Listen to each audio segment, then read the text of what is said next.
Oh. Okay, thanks, Hannah. Would you mind taking roll, Hannah?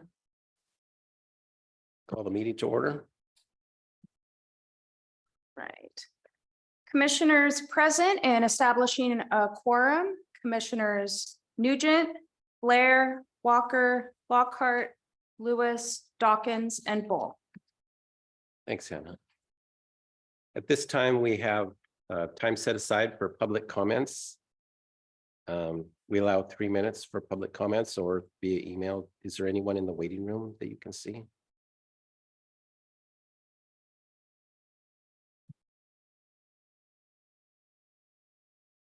We do have one person in the waiting room. If you'd like to comment, please raise your hand and I can get you on live here.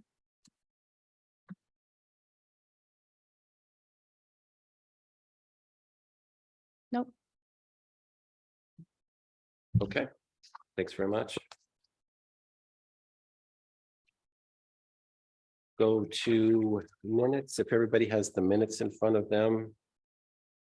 And checking for edits or corrections. Anyone? Liz, any? No, good. Okay. Would anyone care to move approval of minutes? These are kind of what, these are October 24th minutes. Yeah. It seems like ages ago. Okay. Melanie? I move to approve the minutes from the October 24th, 2022 meeting.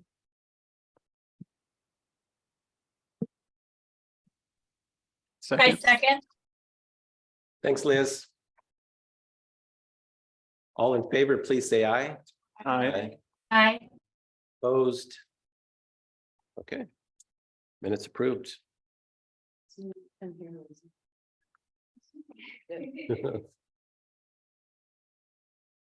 All right, next item up is new business.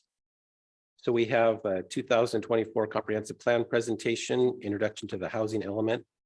And Anita is going to be our presenter.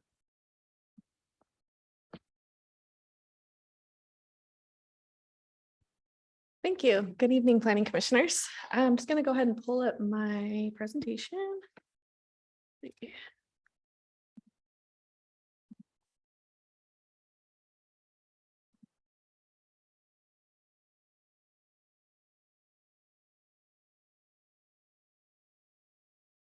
Okay, I'm here tonight to present an introduction to the housing element of the comprehensive plan update. The housing element assesses the city of Monroe's current and future housing needs. It includes a detailed inventory and analysis of the existing housing stock and existing housing conditions, followed by strategies to meet future needs. RCW 36.70A0702 of the Washington State GMA sets the requirements for a housing element. I included the entirety of the RCW regarding the housing element in your agenda bill. So I won't go ahead and go through each one of the requirements, but if you have any questions now or as we go through the presentation, feel free to ask me. So the following slides that I have here are taken from the Department of Commerce. And they did a presentation, a webinar earlier this month for local jurisdictions. And I went ahead and pulled some of that information for you tonight. And that is regarding House Bill 1220. And this is changes to the housing element. And in particular, it addresses racially disparate impacts and analysis that is now required.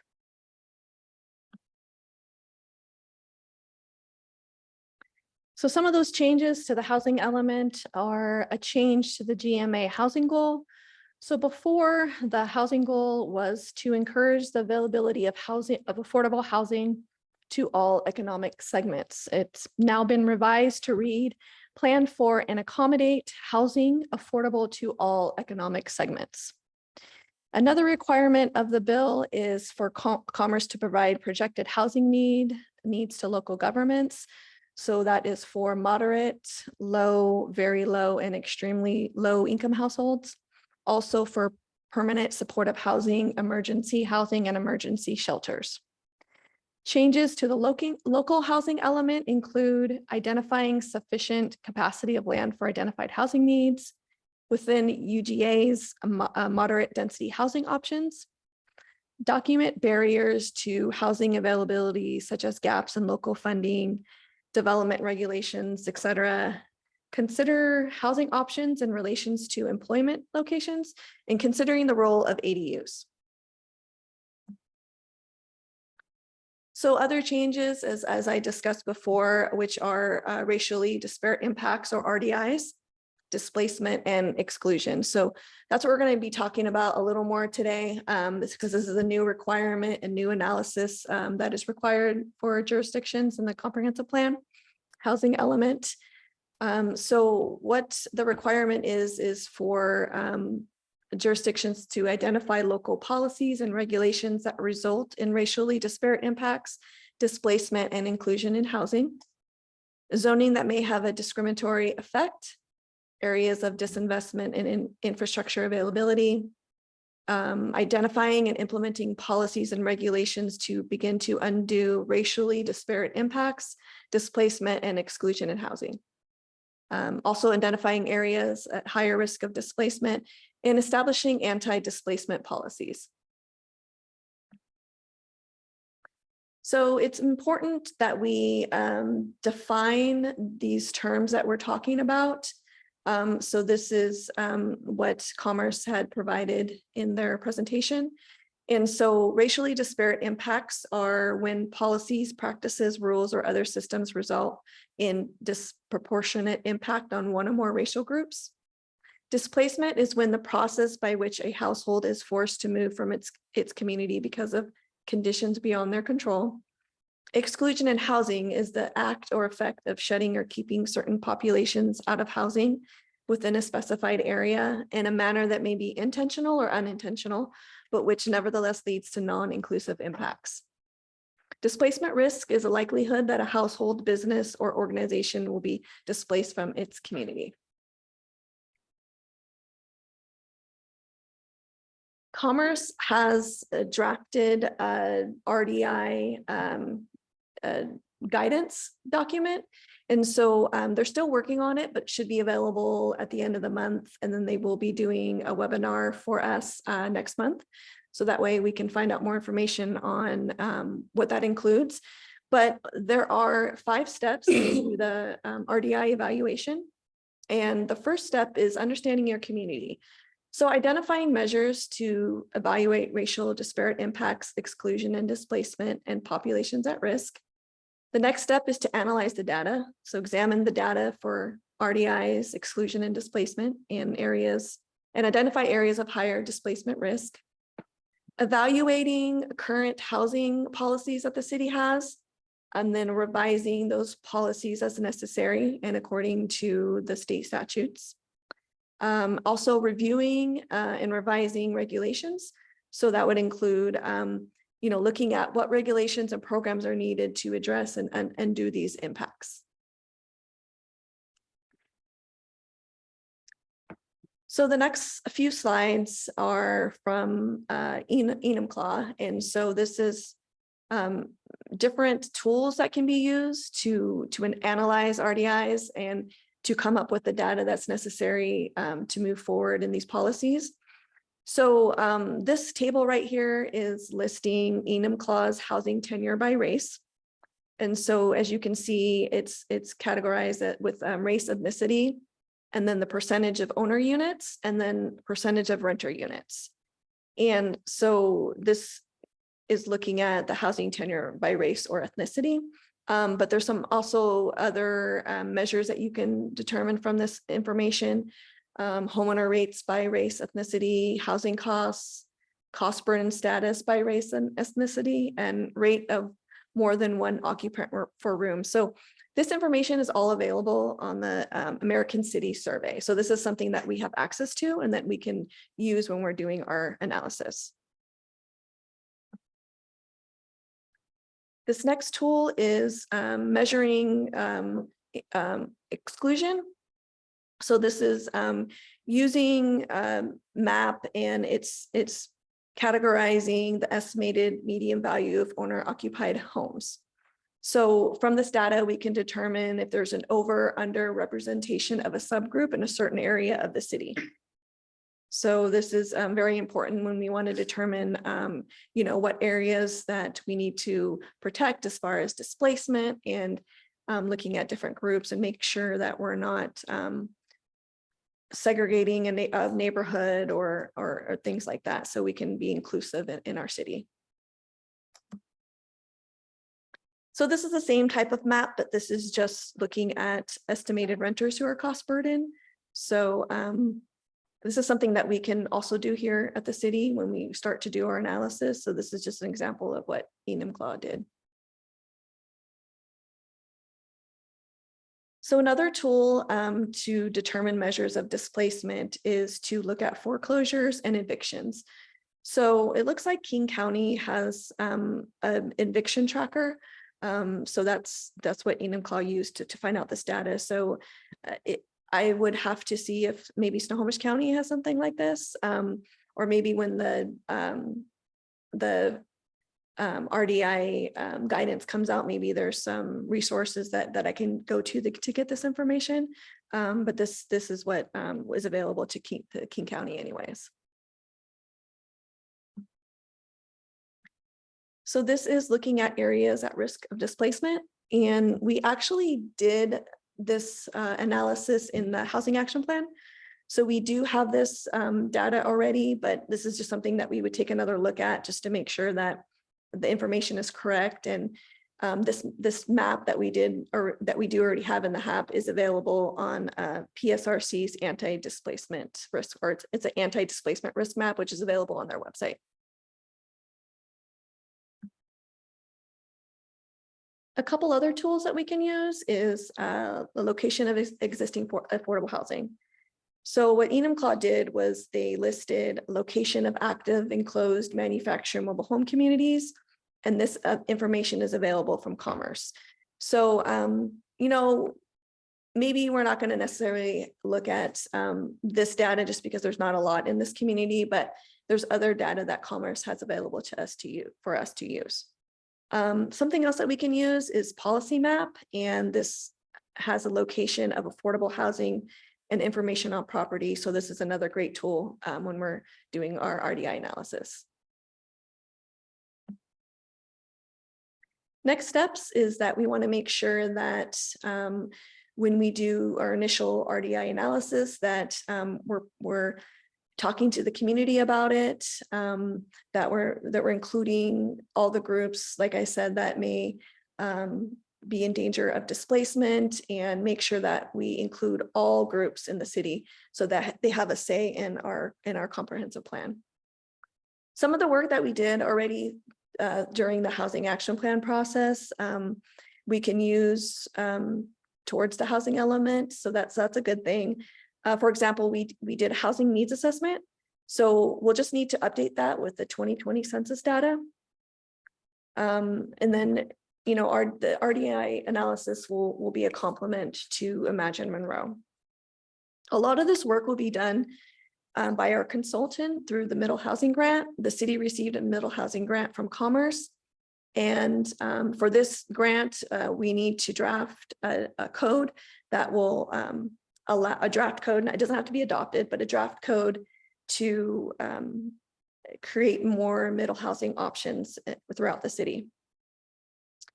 And like I stated before, there's an RDI guidance document coming out. I'm not an expert on RDI at this point, but hopefully through some more webinars and guidance from Commerce that I can come back to you and answer any other questions. But I can answer hopefully most questions tonight, but if you have any other questions, I can get back to you at a further meeting. And yeah, if you have any other questions on the housing element itself or any analysis that we're going to be doing, be happy to answer.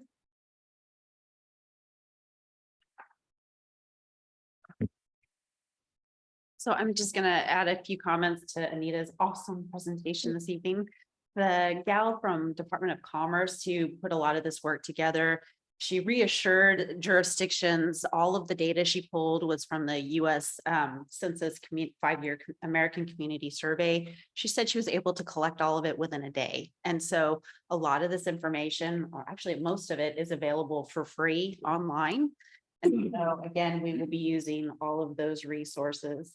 I know Anita included a bunch of links in your packets this evening, electronic links. I'm going to follow up tomorrow or before the end of the week with giving you a couple more. The presentation that Puget Sound Regional Council and Department of Commerce did for Passport to 2024, the housing element, really goes into all this information. I found it fascinating, and this is, from my perspective, one of the areas we're going to have to do the most work out of all the elements. So there's a lot of additional information available, and we can get you resources if you're interested. Questions? Good. Ellen? This might be a big question. So I know that obviously there's new guidelines here now and new requirements for the RDI. What has Monroe specifically done previously, if anything, to kind of mitigate some of this in the past? Like what kind of stuff exists now for things that might be going on now within the community? I would say the most recent would probably be the housing action plan. We have some strategies in there, and we did take a look at displacement and some displacement strategies. But this will give us the opportunity to maybe come up with some better strategies, because initially they were just kind of general ones that I got from other cities. So hopefully during this process, but other than the HAP, I mean, Imagine Monroe kind of encompasses everything that we're looking for as far as, everybody belonging, everybody being included, and us talking to the community and all the community groups. But those are the couple things that come to mind. Because this wasn't a requirement in the 2015 comprehensive plan. So I was gonna say, this is brand new. Yeah. The House Bill 2012 or 1220 passed this year. So this is new. Vision 2050, which Puget Sound Regional Council, that's our multi-county. Kind of remember the layers are, again, Growth Management Act at the state level, and then it drops down the multi-county, which is PSRC, and then it goes the countywide planning policies, and then it hits us. And so each level has more information. Vision 2050 has a ton of new, not a ton, but it has many more policies focusing on housing, and the equity, diversity, inclusion is relatively new in planning documents. The first time you really see that is in Vision 2050, and that was adopted in 2021. And so there's a lot of work ahead of us. So the only other thing I can think of that the city already has is we actually do have an affordable housing chapter in our municipal code, but we do not have tools to assist right now for displacement. We really do rely on the Snohomish County Housing Authority for assistance. Housing Hope is another one that we look to help for providing affordable housing in the community, but the whole displacement, that's brand new. So if hypothetically, or if I have my suspicions that stuff is going on now that is causing displacement, is there anything that the city is going to be required to do for like any harms that have already recently been done? Like, is it kind of almost like a grandfathered in thing that if something happened prior to this being updated, that it's done and it's over with, and then you're just looking towards the future? Like if damage is done leading up to when this gets adopted and then, moves forward, is there anything that the city and anything in our process is going to require that we look at that too, to make sure that stuff can be potentially undone or at least fixed to the best of the city's ability? Our regulations are not retroactive, so it will be going forward, but part of the work that we're required to do is look at historical rules and regulations that the city may have passed intentionally or unintentionally that could have created this discrimination or displacement. The one thing that we were also was really brought to light during our training is that the income level is going to actually be the biggest shocker, at least from what they found so far with the single family subdivisions, your historic detached house on a separate property. They were finding that had the greatest impact on the ability for somebody to get into housing. So this, again, is all very new, a lot of work in front of us. And once the rules are adopted, and I want to also be clear, the comp plan establishes the policies, and then you follow up with our municipal code, which are the implementing regulations. The other thing that I have been hearing from my colleagues is that a lot of the pieces that help with the implementation are finding funding sources. Funding is always hard to come by. And so we would be looking for collaborations and partnerships trying to help with people, getting people in housing. Can we get to Liz? Yes. Thank you. I appreciated the presentation. That was great because it kind of answered some of my questions, because I had questions on, because with the 5 parts of the RDA evaluation, it's nice to know that the housing grant will at least cover some of that.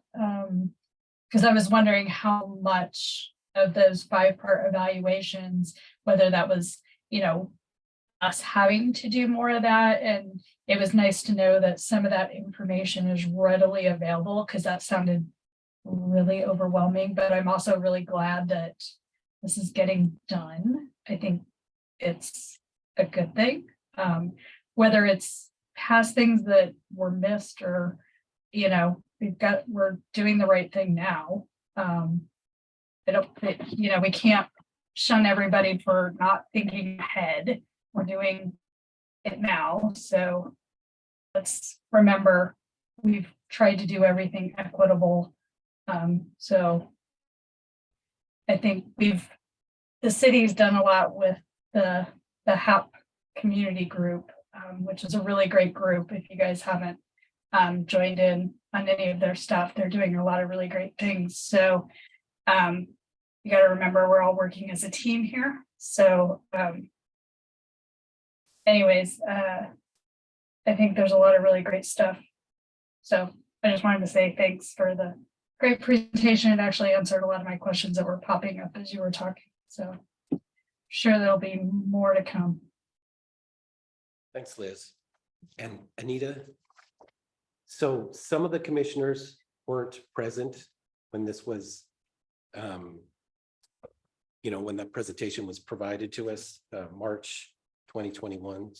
So would it be possible to get this slide deck Yes. emailed to everyone, just so they know all the work that you've been, doing? Because there's, obviously displacement numbers in here and that kind of thing. Yes, I can do that. That would be great. Also, funding. So this is one of Seattle's kind of initiatives. It's mandatory housing affordability. And so they have certain parts of the city where if you don't make, if you're a developer, if you don't make affordable housing units, you have to pay into a fund so that, somebody can use those dollars to help other developments where they are working towards affordability. We're looking at a density development where they're putting in live work lofts. So first floor commercial, and then 2 or 3 floors of residential. So if you're an insurance agent, you can afford to buy that unit, put your insurance business on the first floor. Your family lives in floors 1 and 2, and then there's, a rooftop deck or whatever. we just have to come up with creative options for people to afford to live and build equity, right? So there's all kinds of, creative people out there. Yeah, I just, a quick comment on that. So in King County, it's called ARCH. I can never remember what the acronym stands for. In Snohomish County, we actually have AHA. Do you remember what the acronym is for that? Alliance for Housing Affordability. So, and Anita sits on that board for us along with council member. Oh my gosh, I can't remember our council rep. Anyway, that's another resource for us for data, and that is Culture, sorry. Culture. Yeah, thank you. Another resource for us, data and collaboration. The other thing is the state passed a law a couple of years ago where the city can actually start collecting fees that go towards paying for emergency housing, which I believe we have inactive, but I can confirm that for you. So there are some small things that we're doing, and we are part of different organizations. The regulations you're talking about, that would be one of the tools in the toolkit the city could consider. One of the other ones I was talking actually with Lance earlier today is that in 2019, the city decided to get rid of the planned residential development regulations. That's a tool where you can incentivize developers to increase the amount of density by giving us other things. And so that might be something that needs to come back for reconsideration for providing affordable housing. So there are a lot of tools that we can start looking at. Another one I found interesting, again, for our training was the city of Tacoma actually has a couple different programs. Again, it's the really big issue is finding funding. It's how do you get these affordable units done? How do you help people find additional housing? Or if they're going to be, development comes down, a new development goes up, do they get to come back? Do they have the residents who live there? So luckily, there are bigger cities that are already looking or have tools in their toolbox. And so that's something that eventually it will not be immediately with the policy that we're doing in the comp plan, but that might be some of the zone or regulations that we develop after the policies are established. I just want to make a comment to Commissioner Lockhart. So that's great that you have information on areas that have experienced displacement, because I think going through the HAP process, we didn't have all that information. So yeah, during our community outreach or when we have our website, it'd be great to know what those issues are.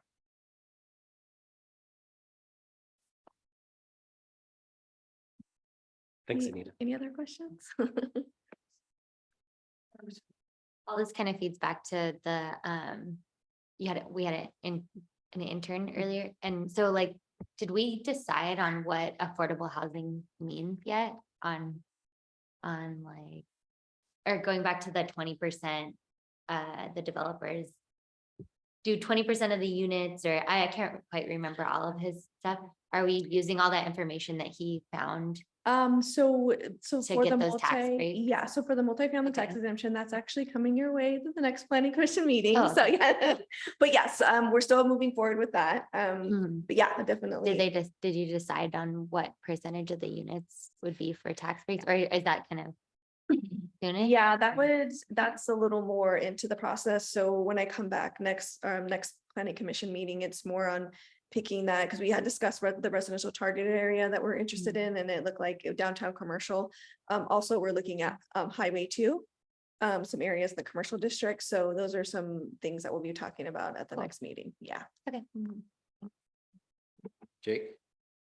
Thank you again for the presentation. That was awesome. I guess this relates to all meetings, but the slide decks, is there a way to access that after the meeting? Yes, I can just send them to you directly. Okay, thank you. Yeah, just some of those yes. numbers in there were Okay. awesome. So I just wanted to look through them. Okay, sure. And then the PRD policy, was it sunsetted or can't even remember if that's the right term, or was it changed by vote or? It was actually completely eliminated. It's gone. And that was one of the decisions when the uniform development regulations were adopted. Many of the standards that the city found very helpful became codified in our subdivision code. But we don't have the ability to grant density bonuses to get additional units, that we don't have a mechanism anymore. And so that's what PRDs are really helpful for. Got it. So it would be brand new. Have to look at it with new eyes and make sure that it's accomplishing what the city is hoping it does, because that's one of the reasons it went away. It was concerned that the way it was written was not accomplishing what the city had hoped with parks, open space, additional units. Interesting. Okay, thank you very much. Because if I recall, sometimes the developer would put a park in to get additional, density, additional units to increase their profit, but the park would be basically useless.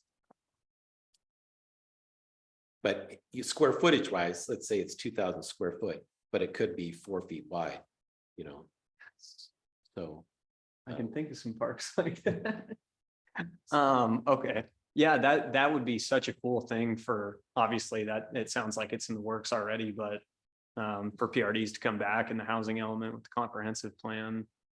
Not underway. I want to be very clear. That's just one of the things. Yeah, that just an we're idea, just an suggesting. idea. Because it sounds like it's going to be a very exploratory process with Yeah. ideas for implementation, so. And there are really good, there are cities who have made it work very well to achieving the goals that they want to accomplish for open space or affordable units. So we'll see. Cool. Yeah, thank you, guys. All right, well, we're going to switch gears then to shoreline and natural environment, which is another, it's another requirement. I'll let Hannah pull up the PowerPoint for me. So shorelines and natural environment are technically not a required element of the comprehensive plan. However, there are other regulations that are associated. For example, the Shoreline Master Program, Shoreline Master Program is required by the Shoreline Management Act. And the city of Monroe actually updated its regulations and its plan in 2019. The natural environment, there are components required by state law which address critical areas. So I'm going to kind of go over what's already in our plan and what we'll be updating. And again, I really liked what Anita did with her materials to you. So I will be sending you a link to this element in particular if I haven't already. Right now, it was we incorporated the Shoreline Master Program into the natural environment, but for the most part, it's a bunch of maps. So it talks about what we need to protect. All right. Next slide. So again, our lovely layers of regulations in Washington State start with the Growth Management Act. It's not a required element, but there are a lot of components that are required. Then we go to the multi-planning, which is Vision 2050, adopted by the Puget Sound Regional Council, countywide planning policies, down. And so in addition to our requirements, there are some emerging themes that are coming up through Vision 2050 and also at the state level. So I'm going to just touch briefly on those. The Revised Code of Washington, Chapter 3678 is the Growth Management Act. The components that were required for the natural environment are conservation of agriculture land, agriculture, forest, and mineral lands. And so you can't really see it, but the map in the top left corner illustrates streams and wetlands. The map in the bottom right corner illustrates the forestry lands, which are not within the city of Monroe, but we do have a very interesting valley, I guess. If you look at our eastern boundary, we have basically, if you go beyond, was that Wood Street? Just south of, like the farm, between the farm and down part or US 2. That's all ag land. It's kind of interesting. It's surrounded by the city of Monroe. And then the map or the picture at the top left is just a really good, I think, illustration, even from a distance, and a very small map shows our open space corridors, which are kind of interesting. The largest one you will see is the WashDOT future US 2 bypass property. And then we are very fortunate at the city of Monroe with the Skycomish River. Most of that land is owned by the city of Monroe, so we don't have to worry as much for private property rights because it's already owned by the city. And then the final map at the bottom, or picture at the bottom left, is our shoreline designations. And again, that's in the Shoreline Master Program. The other thing that we're required to do is our rules need to protect anything adjacent to agriculture, forest, and mineral lands, which we already have in our development regulations, and most of those lands are also outside the city limits. In Vision 2050, again, it's just continuing to re-emphasize these regulations, protect critical areas, habitat, water quality, restore native vegetation. So the city of Monroe is also part of the Wyra-Severn jurisdiction. And so that was a huge effort. I mean, I was working on that back in 2000 for salmon restoration. And again, it's the Skycomish feeding out into Puget Sound. So there's a lot of regulations and protections already in place. Some of the new things that we'll need to address in Vision 2050 includes achieving the region's greenhouse gas emissions, and also addressing impact to vulnerable populations that have been impacted disproportionately by climate change. And so some of the biggest issues that we've actually experienced in recent years are wildfires and the impact on air quality, flooding, the windstorms that are getting higher in intensity. The other big thing that we're going to have to address is resiliency. How is the city of Monroe going to recover from this? Is our treatment plant going to be impacted? Are our roads being impacted? So these are things that we're going to have to address, which we haven't done in the past. Next slide.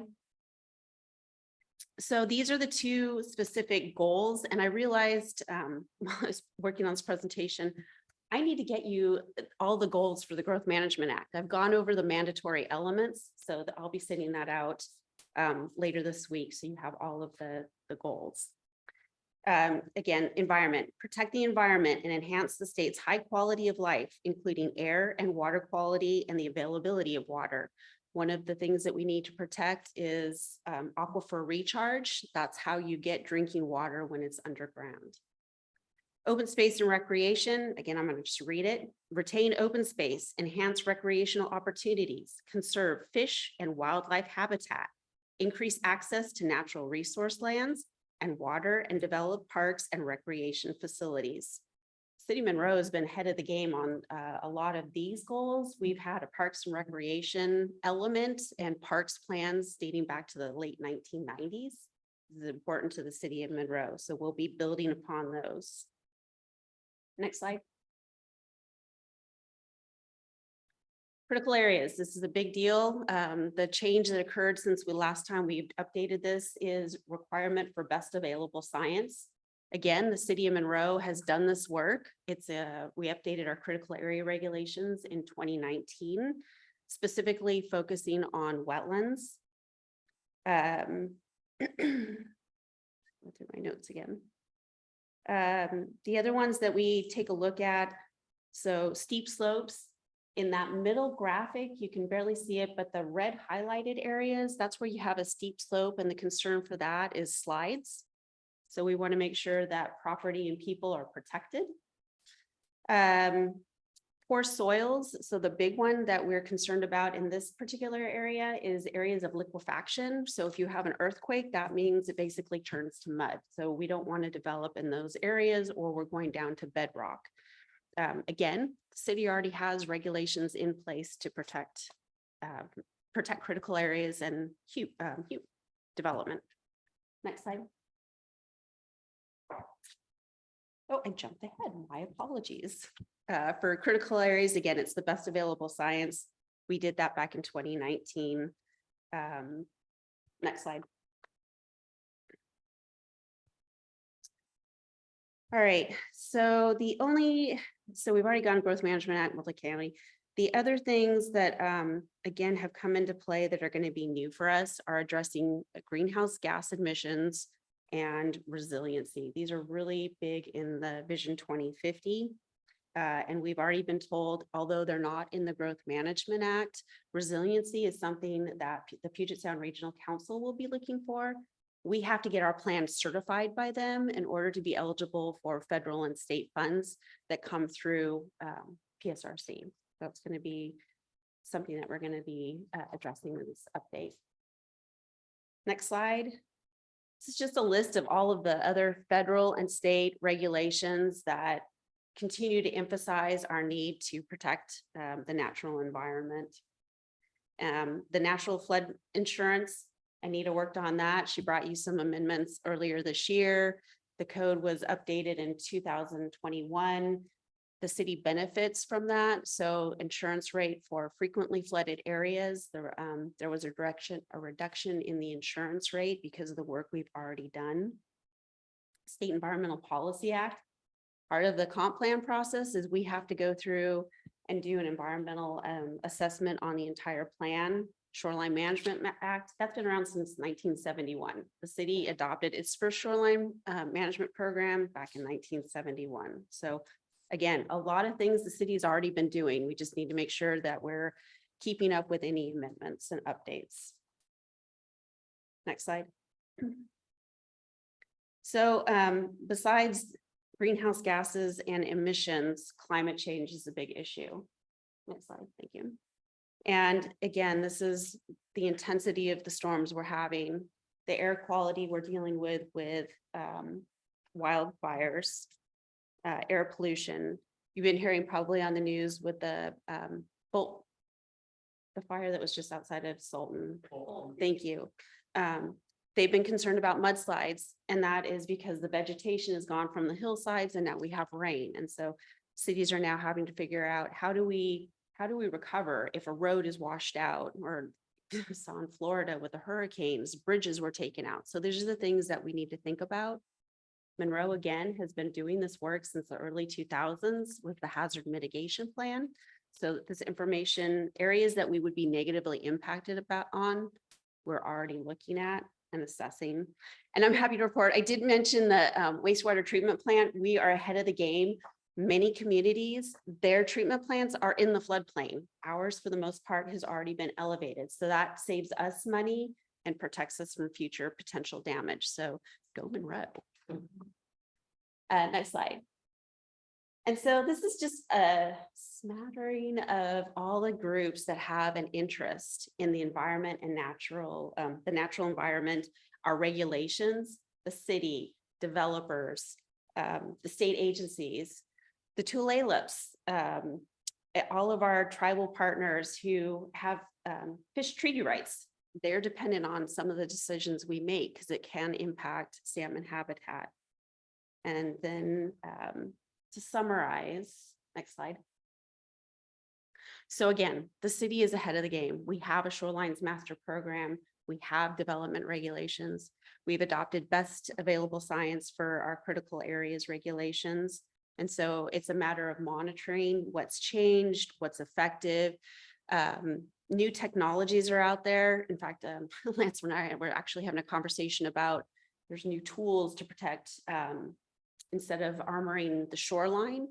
It looks like jacks, Lincoln log kind of things. And there's new analysis that might not be the best way to go, because if there's a big storm, it actually rips more of the shoreline out.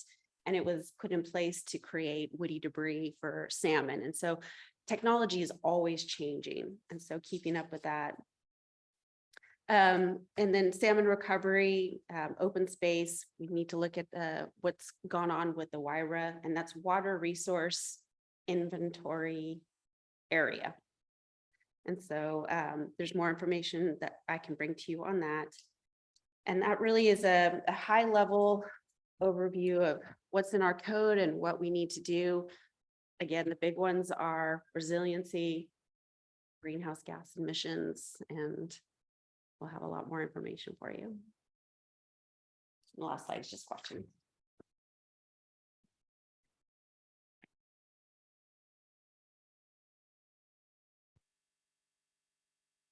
Jake. Awesome presentation again. Thank you. I never thought about it until you just said that, but has there ever been any analysis, or maybe it's by the science, not even worth doing, on liquefaction on the North Hill area that's been developed so much since the early 2000s? It's actually not the hill, it's where we are now. It's closer, it's where you have sand layers. And so Right. it's the hill, all the development up on the hill is not, that's different types of soils. Oh, it's where Lakeside is and where they got all, because that got dug back so much over the last 50 years. Okay, got it. Yeah, it's really based on the classification of soil. The hillside is, I'm not worried about. Yeah. It's literally where we're located, but the city is also has a lot of gravel. That's also underneath, so. Gotcha. Okay. Well, then I would, what time is it? Okay, we've got time. I was hoping to do a little round table with you all this evening and ask you the 3 questions we've been asking the general public, if you're willing to go along with me. This summer, while we were out at the farmer's market and the night out against crime, we asked anybody who stopped by our booth 3 questions. What is your favorite thing about Monroe? What is your least favorite thing about Monroe? And what's the one thing you, if you got a chance, what's the one thing you would want to change? So Chairman Bull, would you help me out by calling on your colleagues? Who wants to start? I'll start. Okay. Okay, so what I love about Monroe is the potential for growth, the small hometown feel, very engaged police department, and the geographical and scenic component. What I don't necessarily like about Monroe. There seems to be a disconnect between the school district, the city of Monroe, and the community. Seems very divided. The lack of opportunity for underrepresented and marginalized groups. Growth blockers, whether that be through the form of systems that are already in place, policies in place, or people. Lack of representation for minority groups. If we truly want them to be involved, we have to make it inviting for them. And I can email these to you too. Okay, perfect. If I could change one thing about Monroe, what would it be? Equal distribution of opportunity and support for all groups of people, no matter race, color, gender, socioeconomic status, et cetera. For example, like the housing, jobs, and even city positions and being on like boards and commissions, so. Thank you so much. I appreciate that. Nope. Okay. Who would care to go next? And if you don't want to share publicly, please email me. I'm trying to figure out, and part of this process is you are experts. This is your community, but also if there are areas that we really need to be focusing on. We know what we have to do from a regulatory standpoint, but what are other areas that we might, if we have the opportunity, can we start addressing? So Kate, your third question. Yeah. About changes. Changes that planners or planning commission members can actually help with, or as citizens? We just asked the question to residents. We left it completely wide open. And I mean, we even got some that we needed to have more sunny days. I mean, there were some silly answers, but these were things that residents were willing to share with us. Okay, because I could see, you know, things that are potentially temporary in nature, like, Yeah. you know, homeless people in Alborland Park or be something that folks don't enjoy, but that hasn't always been there. You know, for people that have been in town for a long time, that is a more recent type of development. So you have to think past that and think, you know, what would you like to change, you know, that isn't related to a temporary situation, right? It is an open-ended question. I mean, some of, and the reason I say that is some some of the other answers that we received were, a simple one was a gentleman wanted garbage picked up by Blueberry Lane. Somebody else said you need to provide more housing, different types of housing. So that was from detached housing to multifamily. Again, that the weather comment was another one. Other ones were asking for us to provide restaurants, which we don't have control over that, but you know, that's what was important to them. So being a planning commissioner, you know, you can, if you want to couch what this is long-term or short-term, Okay. this is just an opportunity for conversation. Because as planning commissioners, we will be able to affect variety of housing, you know, help with affordability, right? The policy and regulations will be coming through this board. But like, you know, younger families, what they might want is, hey, it'd be great if we had more indoor recreation opportunities for our kids. You know, when I was raising my kids, we had them in, you know, sports travel teams, but you have to pay for professional coaches and all that kind of thing just to keep them active, to keep them out of trouble. But in town, there's no bowling alley or skate rink, or what do kids do these days for indoor recreation? Like today, what would they?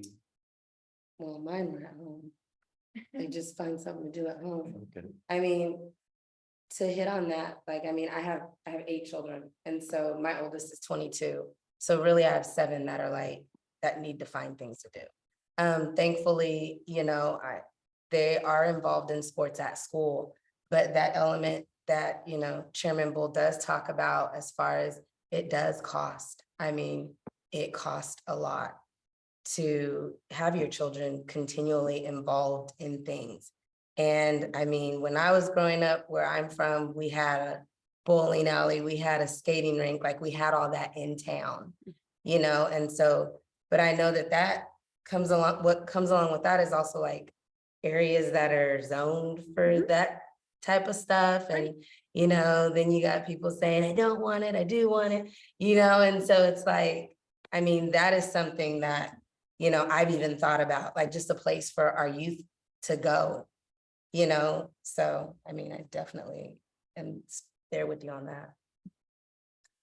Just to add, I'll probably end up emailing you more specifically, in terms of answering the questions.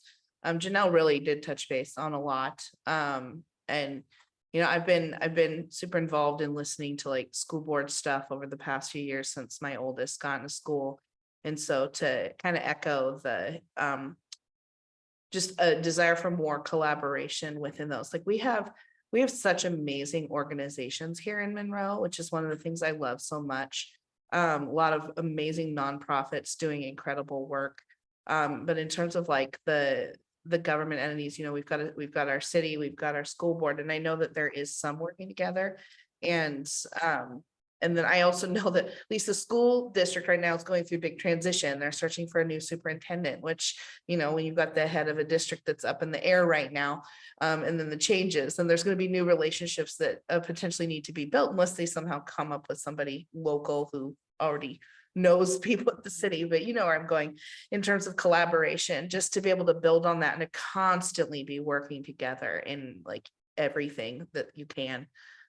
Because, and then also then to branch out to all those amazing organizations that are doing good work in this community. But the costing, like my kids are 8, 5, and then 1.5. And in like, they don't have school sports at that age. You have to do the rec leagues. And we're one of those families that's, you know, we're middle class and stuff. And so we aren't going to qualify for like the scholarships and everything that some of the lower income families may qualify for. And even that, not all families are going to be able to get those resources, but we don't have necessarily, especially with everything rising in cost that everybody is dealing with right now. But like a season of sports for, you know, you're getting like 6 to 8 games and then a practice a week for kids at that age. I mean, it's $150 a pop at the little, and then it just goes up after that. And so you start to add that up. And if those are the primary like activities that you can really be involved in, then it's just not financially doable for a huge portion of our community. So if there can be more, again, with the collaboration, whether it's if the city has access to funding sources that can help get more kids into activities like that. And it doesn't have to be, obviously, we're a sports family, but not all families are sports families. So if you're getting kids started in, the robotics thing or the STEM stuff at an earlier age that goes beyond just what's in the classrooms and at the schools that they're participating in. I think it all boils down to collaboration and just making sure everybody who's got access to whatever resources, whether it's federally, state, local, or county-wide, that it's a collaboration to just more for the, because it's all about the families. The children are the future of Monroe. And so I love that there are so many families of all ages here. I come from Port Townsend, and when I was younger, there were more young families, but now like just the age demographics there have changed drastically, even in my lifetime. And so I like that Monroe is still very balanced in just your demographics of age, from the young kids to, your elderly population and everything as well. And so just to be able to continue to maintain that and have plenty of opportunities and activities to make sure you're attracting more young families, but also keeping the families that, that stay, and keeping the adults so they don't leave and go elsewhere.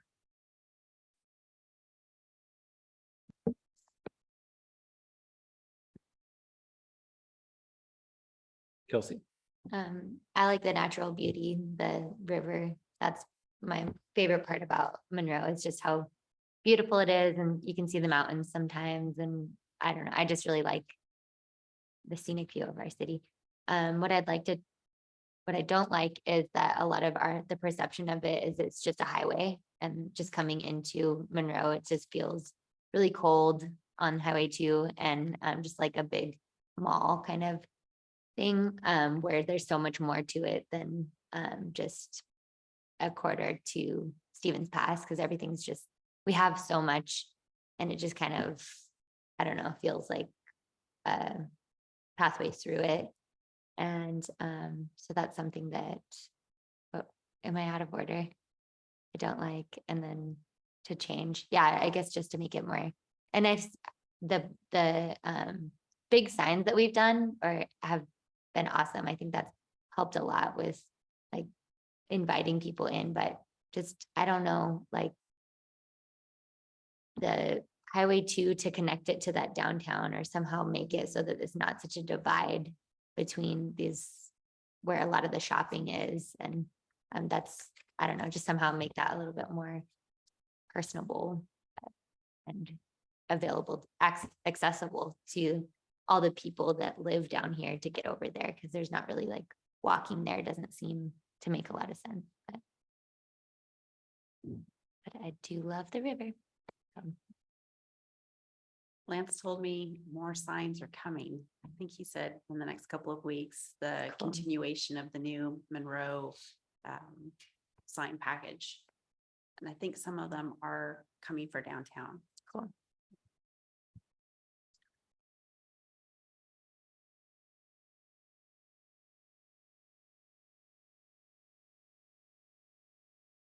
Anything else? Well, thank you to all that were willing to share. And again, feel free to email me, and we're going to continue asking that question. I will try to remember to send you the spreadsheet. We've been writing everything down, so we can share that with you as well. Great, thanks, Kate. I'm sorry, I was trying to think of all three. I would say the thing that I like or love is that it's funny that even as a town of like 18, almost 20,000 people, it still really feels small community. It feels like we're one street basically, or an HOA, because of the stigma that carries, but feels like a family type. It's kind of amazing to me that even though we're this big, it still feels that way. Things that I don't like, Kelsey actually ironically touched on one of my thoughts that I kept coming back to. I wish that our more of the soul of Monroe, or our branding, I don't know what I would call it, was reflected in the North Kelsey area, that's very specific. But I think about every time I'm down there that it feels a little too, I know it's not industrial, but it feels a little too commercial. It feels like it's its own island of stores and it just doesn't feel as much Monroe. Obviously, that'd be a tall order fixing that overnight. So maybe just something, I don't know, it would just be cool to try to somehow, as Kelsey mentioned, bridge the gap between downtown Monroe, which I feel like so encompasses our personality, which is awesome, and blend that with the two. Yeah, and then I think I missed, I don't know, I blended change and don't like together, but I just wanted to throw some of those things out there. But we also have the train that separates. Exactly, I know. So it would be easier from a planning perspective to focus south of Highway 2. Unfortunately, we have more highways here. We have too many highways. We have 522, we've got 2, but also 203 cuts right through downtown, which makes it hard for me to walk downtown because it's so busy. Like we were, Coopville, Langley, you want to go downtown, and our downtown could be like that, where all the buildings have a little marker, like this was the post office in 1909 or whatever. And it's a very comfortable walk. The storefronts are fairly cohesive and consistent.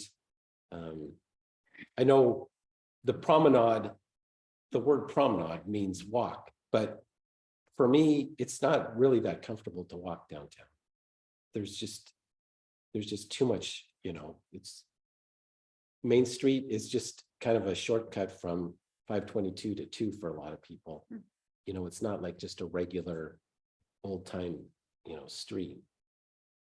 So I just, if I was to recreate this, and put a grid on it, and, there wouldn't be any, roads cutting through a vibrant downtown where people can mingle and have a town square or whatever. Yeah, and that's funny that you say that, because what kept coming to my mind was, I think that the whole point of policies like the Growth Management Act was to restrict sprawl, but even though Monroe is definitely not, or in my mind is pretty concentrated as a city, it feels like we're sprawled in terms of where kind of our soul is and where I don't know, it feels, but again, with all the highways, I don't know how you would change that, because our town was built at a sort of confluence of all these different I realize. highway, But, yeah. But downtown yeah. should be the town Totally. soul, because Brandy, didn't you talk about a town square?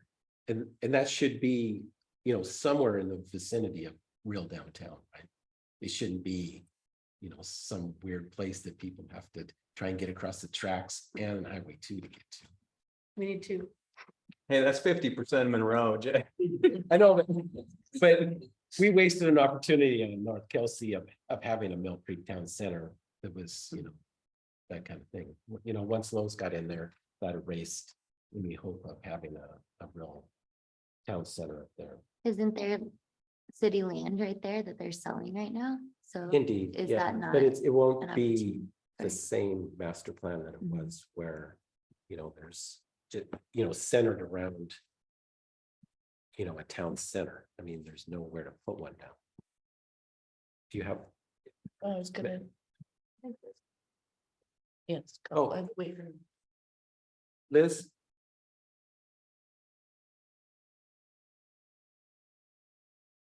We're missing- Because it There we kind of go. mirrors a lot of my same things. I mean, I love our small town feel, even though, 20,000 is small for me coming from a town of 300,000 where I came from before. So 20,000 to me is, and even the town I grew up in is 80,000 now. So with a train running through the middle of it, actually all my towns have had a train running through the middle of it. So I'm getting used to that. If I ever move to Whidbey, be weird to not live in a town without a train, but that's far off in my future. But I like our small town. I like that we can see the mountains. And yet we have access to water, so we have, you know, the water sports and we have a neat downtown, but yeah, connecting downtown and Kelsey and the water. Yeah, anyways, that's another issue, but my least, parking. Ironically, the traffic getting in and out of town, sometimes around town. Some of I agree, the school district issues going on. I think if I had researched that probably would have made me not move to town, but I'm glad I did. But yeah, some of that stuff that's going on, I really don't like. If that's the biggest thing I could change, would be all these clashes we have going on and getting more of that diversity, equity, and inclusion, because I just was never raised with that. So I get it, but I don't get it because I view people, I don't view anything else. I see people, I don't. So I wish we had more of a inclusive town. I appreciate how much our mayor is working towards that, which kind of segues into a big point I was going to bring up, because after he came to our EDAB meeting, he really is pushing for equity, diversity, and inclusion in every aspect of all of the city groups, commissions, everything. And it was really powerful what he had to say in economic development. And I appreciate that we have the mayor's support. And, you know, Anita's presentation and pushing, obviously, yes, the House bill pushes it further for us to get it into the housing plan, but I'm really glad we're getting that into the housing plan. You know, us that have been in commission longer, I wasn't in the original, but I'm glad it pushes it further for us to get more mindful on doing what we can to help everybody in our community. I think it's missed a lot. Age group, it's everywhere. We need to be mindful of everybody. And I think if there's anything I could change in our city, that would be a huge. It's just people to be more mindful of everybody in our community, because we are all one community that all brings something to the table, and that all should be part of our diverse culture and our diverse groups. Everybody has something important to bring, and we do need that piece from everybody. And it is sad that we aren't getting more of that. And I know, as hard as the city does and has tried in the past to get as much diversity in, I'm glad we're trying to get more, and I'm hopeful for the future going forward to get more. So I just hope we can continue that. So that's all I got. Hopefully that covers everything. Oh, another thing on change, a youth center. How cool would it be if we had a city youth center or something like that? Because I agree, youth sports, I mean, there's definitely this, ever since we moved here, this major segregation between the sports leagues of everybody who can afford it and everybody else who can't.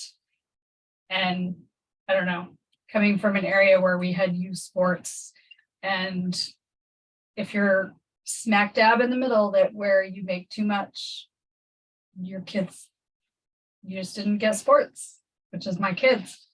So if we had something like a youth center or more city subsidized or something to help the people in the middle, so that more of our kids are getting, and not just sports, but like others mentioned, programs, because not everybody does sports, but STEM, Science Olympiad, all those things, all these great programs for all of our youth.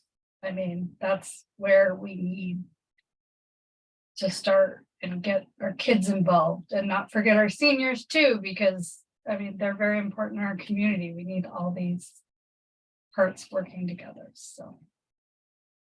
I'm sure I'll think of something else, so I'll email later. Thank you. Thank you. Thanks, Liz.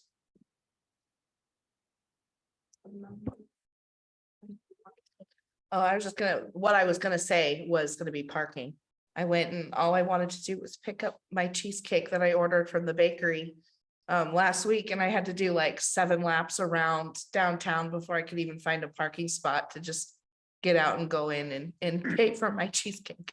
So I did get it, but I had to do several laps around downtown because there's just not enough parking. Of course, I don't have answers of where do you put parking with what exists down there without, tearing something else down, because it just doesn't work. But yeah, it all ties back into the too many highways and too much traffic, and it's such a nice little area, but it's kind of inconvenient to either park at the Wagner Center or at the grocery outlet lot. It's just a little too removed from downtown, but it's kind of your best bet if you don't get lucky with a downtown spot. So parking. Brandy? Everyone's had really good, really good things to say. I guess a common theme I'm hearing is that I'm gonna echo is things that I like is the community connection.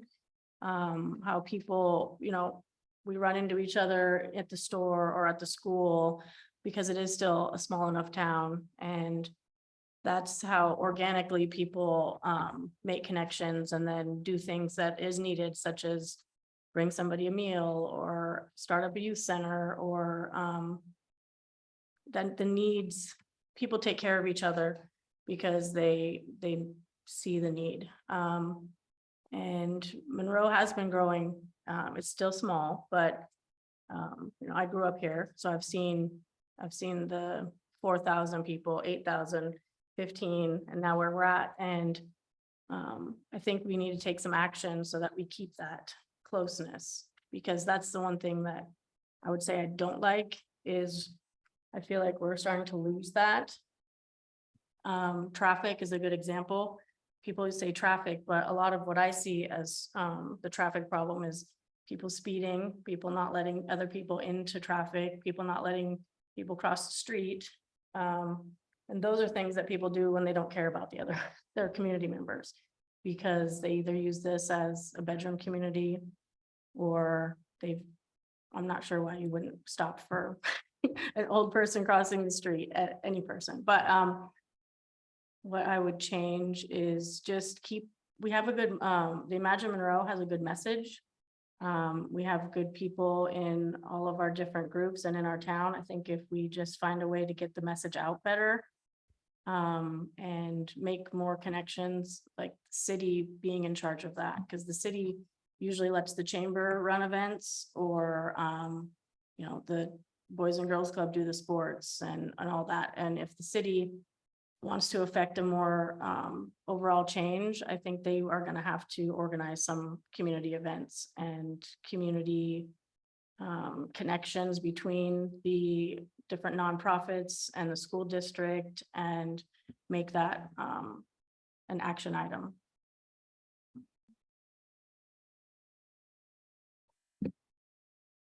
Thank you.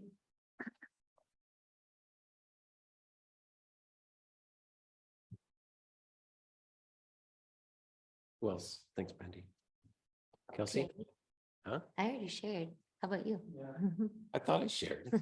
Oh. I have the challenges, the historic markers, walkability. Yeah. I mean, if I had, I can if I had, tell how if I had I just never just an shared. open wish list, not as a planning commissioner, I'd love to, have a carousel and a outdoor skating rink in downtown. Amazing. Put that down, yes, please. Somebody's gonna have to partner with the fairgrounds. I don't know. Works for Spokane. Yeah, I was gonna say Spokane has that. I've Yeah. been to that one. It's really fun. It is fun. Yeah. But that's, kids can go to the Boys and Girls Club, but I don't see a ton of, I do want to say something about the Boys and Girls Club and YMCA. They're not free. They're not free. You can't just go. right? So like when I was growing up in the town where I lived, like Boys and Girls Club was somewhere that you just went. It was like a youth center. The drop-in center, yeah. Yeah, but you can't just go. Can't, You no. have to pay. Okay, So that's like, you know, I have nothing against Boys and Girls Club or YMCA, but we push those and we, you know, tell people, well, go there, you know, but it's not free. And so, you know, that's another barrier for a lot of families. So I good just, to know. yeah. Not just the cost, but the atmosphere of those places and of sports these days for kids. It's not like, that's what I mean, the Imagine Monroe motto being part of our town. You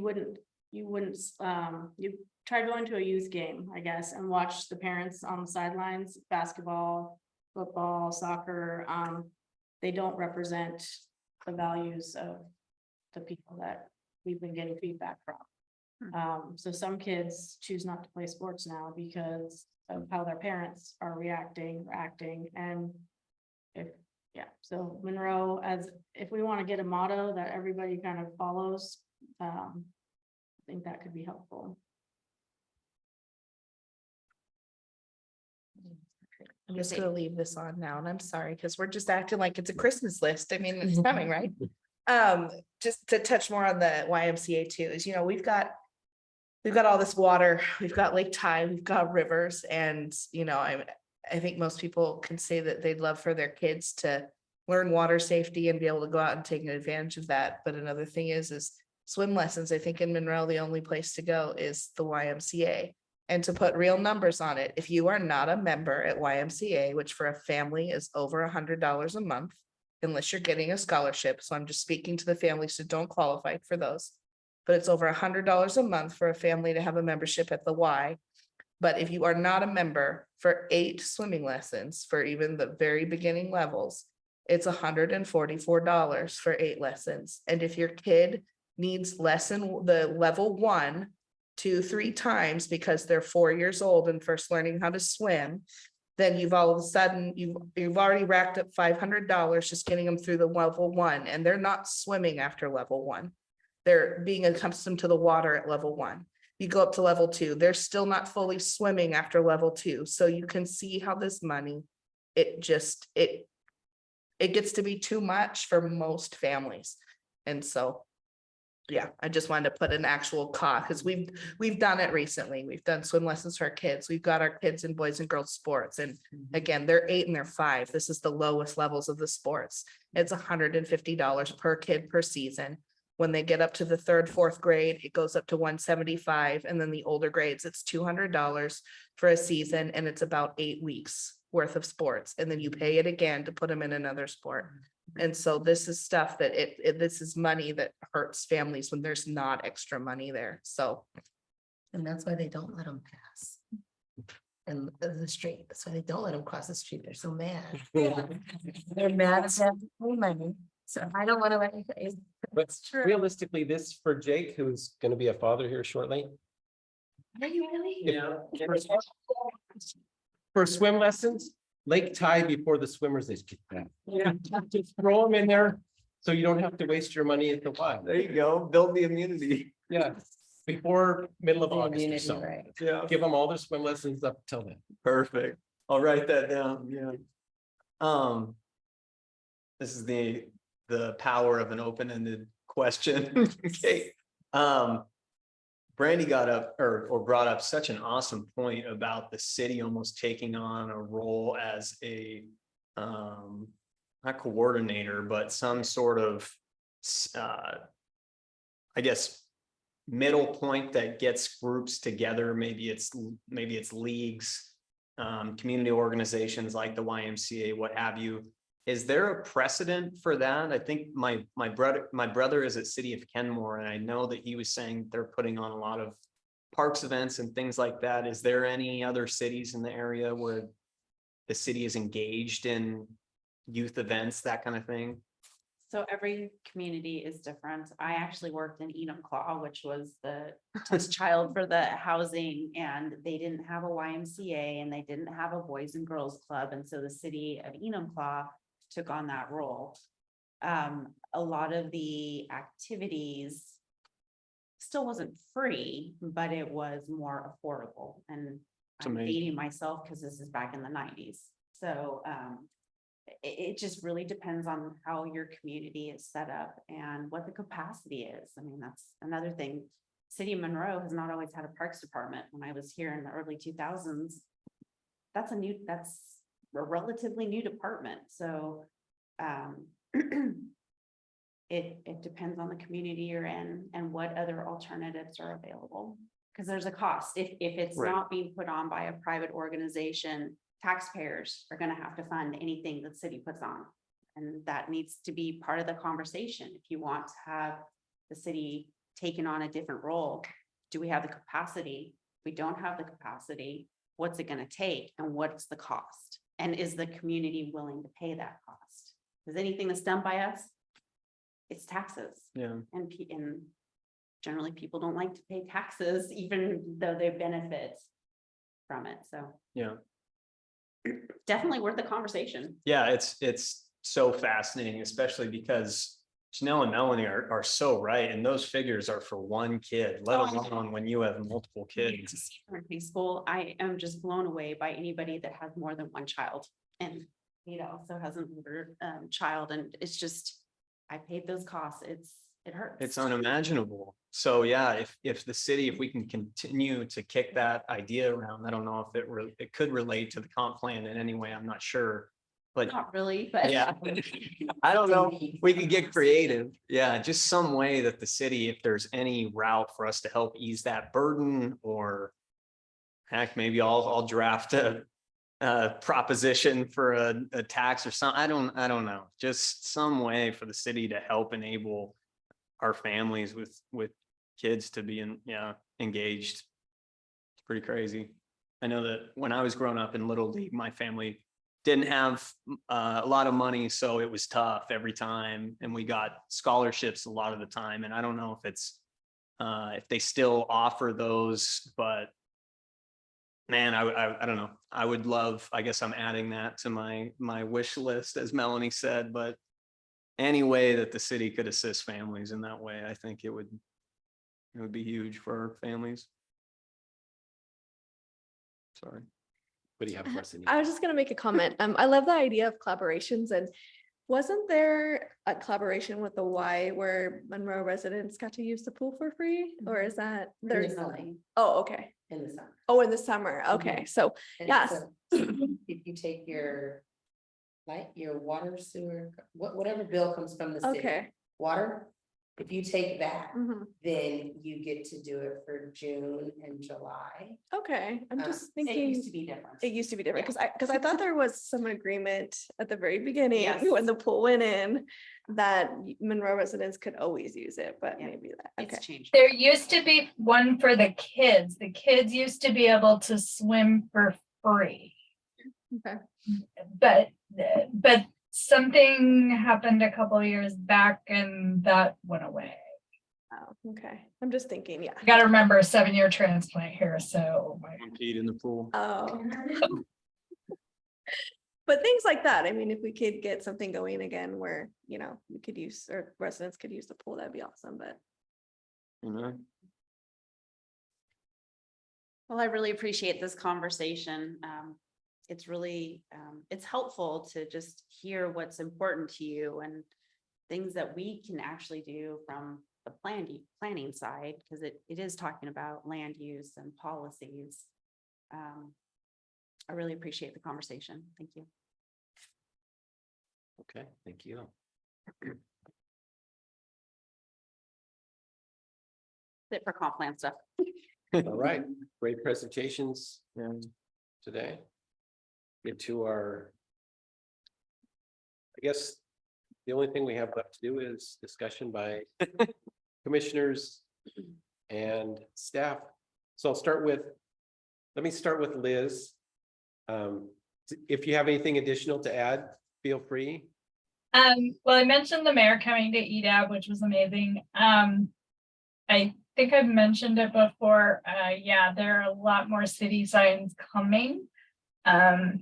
And economic development has tried to spend a lot of time on connectivity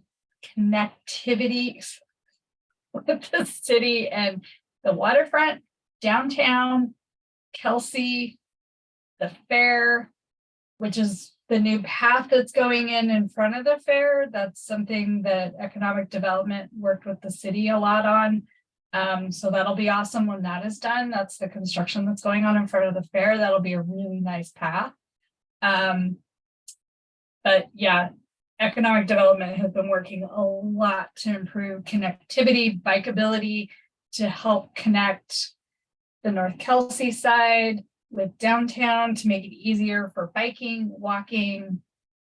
The highway makes it an immense challenge.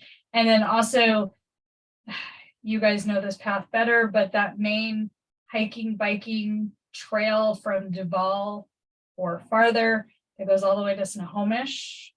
I think there's a break somewhere around Monroe.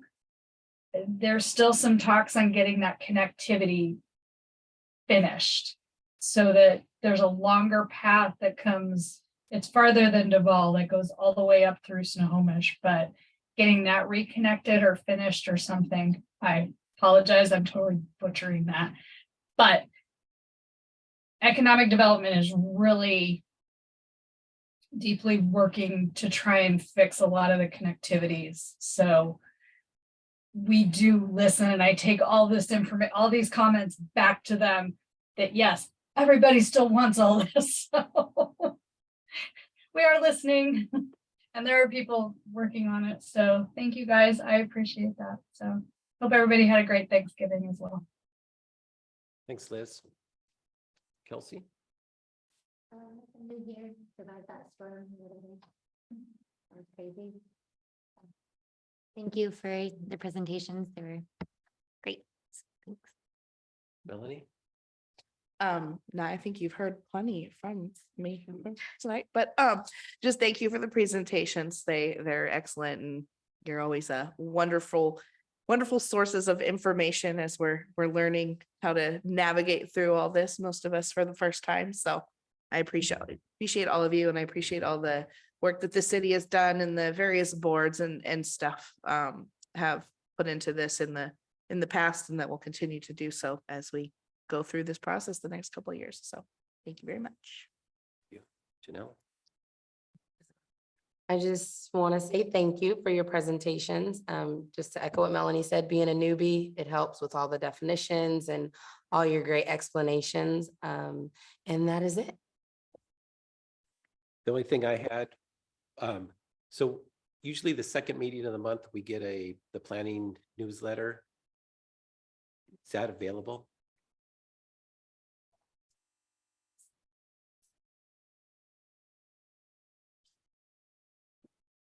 Okay. Yeah. So I did have a question on developments. The corner lot across from the Baptist Church on Hospital Road. They've been pushing dirt for like a year and a half. Oh, I think it's Hanson's. Yes. Yeah, Stanton Yeah. Station, yeah. Mr. Hanson, is I don't know. there any dirt you can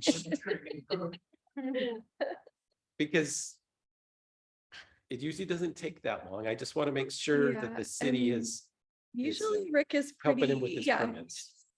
I mean, he has all his permits. Yeah, it's not a Not quite sure what. Okay, Yeah. that's all I care about. Just want to make sure Yeah. everybody, is helping him, bring some housing into the world. So, okay. He actually came into the office, gosh, 3 or 4 weeks ago to talk about a completely different topic, but there was no comment about that, and the city is getting lots of questions on why it's taking so long. So the market changed.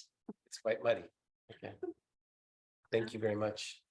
Randy? Okay, Parks didn't have a meeting this month, so I don't have anything to report on that. I don't know if you guys noticed, the city finished Madison Street. It was like a sewer repair, and then they enhanced the street and sidewalks there. That happens to be in my neighborhood, so I know that people are enjoying the enhanced sidewalks. It had its first rainstorm, and I don't think it quite held up as well as was planned, but maybe it was because it was a really big one at first, but, and so there's bulbs there for pedestrians to try to get more safely across the street.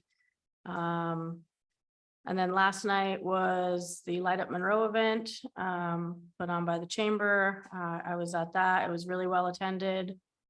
I wouldn't guess how many people were there, a few hundred. And the mayor was there also. I wanted to mention something he had said during the tree lighting, which was that all community members, everybody has their light inside of them, and so does our city, and that the tree lighting up is to represent the light that our city is shining out. So it was kind of inspirational to try to think that that could symbolize that as well as celebrating for Christmas. So I was going to keep that thought with me for a week or two, I hope. And wanted to pass it on to you guys. And I think that's all. Jake? I did have a frustration. I realized in the middle of the meeting about 3 or 4 meetings ago, Anita, you said that there was a application for a permit for a new food option in Monroe. And it's unfinished business. So I don't know if you can say anything, but I've been waiting.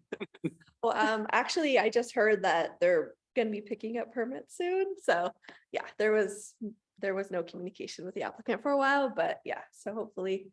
And then there's some other options too coming, hopefully. So we've had some Dang. pre-applications. Hot off the press. Yeah. Yeah, yeah. And then, I'm sorry, I did have I remembered something the other day in the Frylands, they've been working on grinding down shifted sidewalks a lot. Like, it's been a lot of work. So I didn't know if it was related to the Amazon drone delivering things at all. I couldn't remember if that went anywhere. or if No, I think it's more ADA. That's what I was thinking. Okay, cool. Yeah. I didn't remember where that Amazon conversation ever ended up. Yes. Happy to answer that. So we denied their building permit, or they had to get a building permit for their storage unit, which we denied because they were looking at a zone that did not allow that type of a use.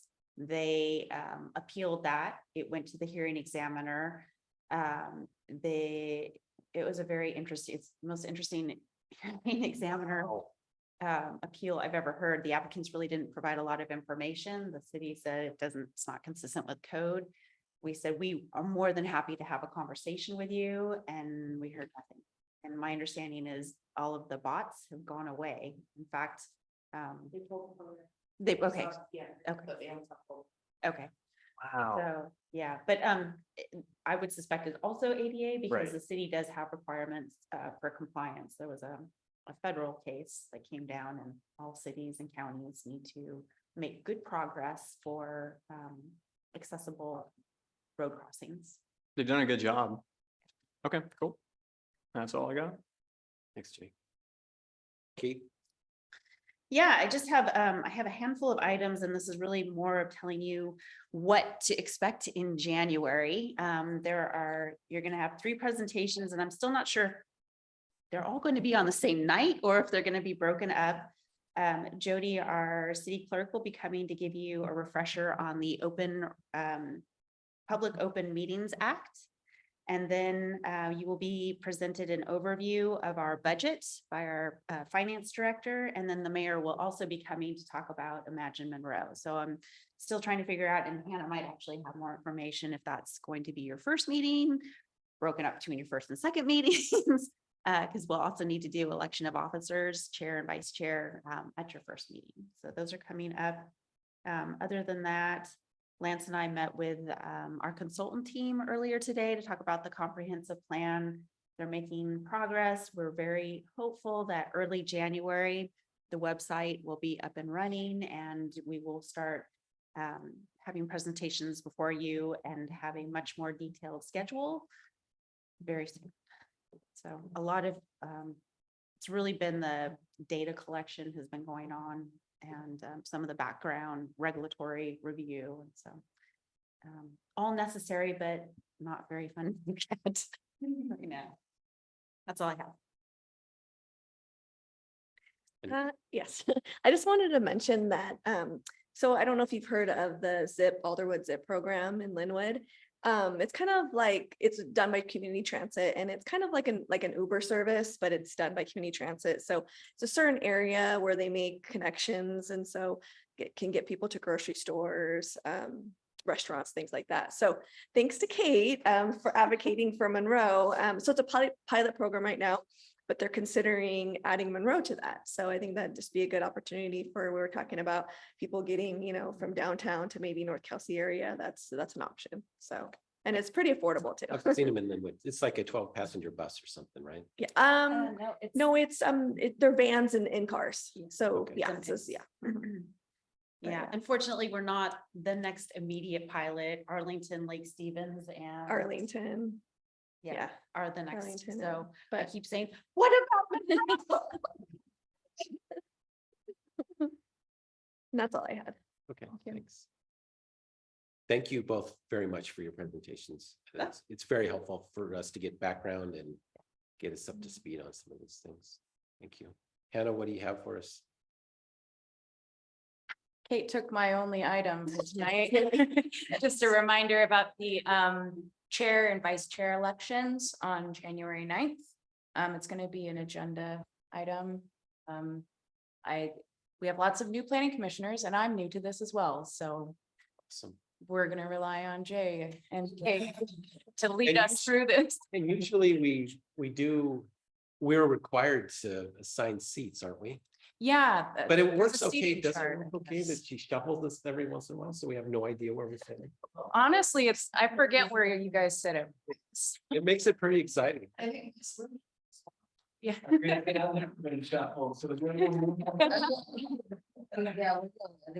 keeping you on your toes. Other than that, we're looking at snow in the forecast. So if you don't have to be on the roads, stay home because people drive like they're insane when it snows. Be safe. That's all. Thanks very much, everyone. Appreciate all the discussion and everybody's willingness to share. Appreciate that. Anyone care to move for adjournment? I move to adjourn. I second it. Thanks, Liz. Seconded by Kelsey. All in favor, please say aye. Aye. Opposed? Motion passes 7-0. We're good, Hannah. We're done. I was gonna say the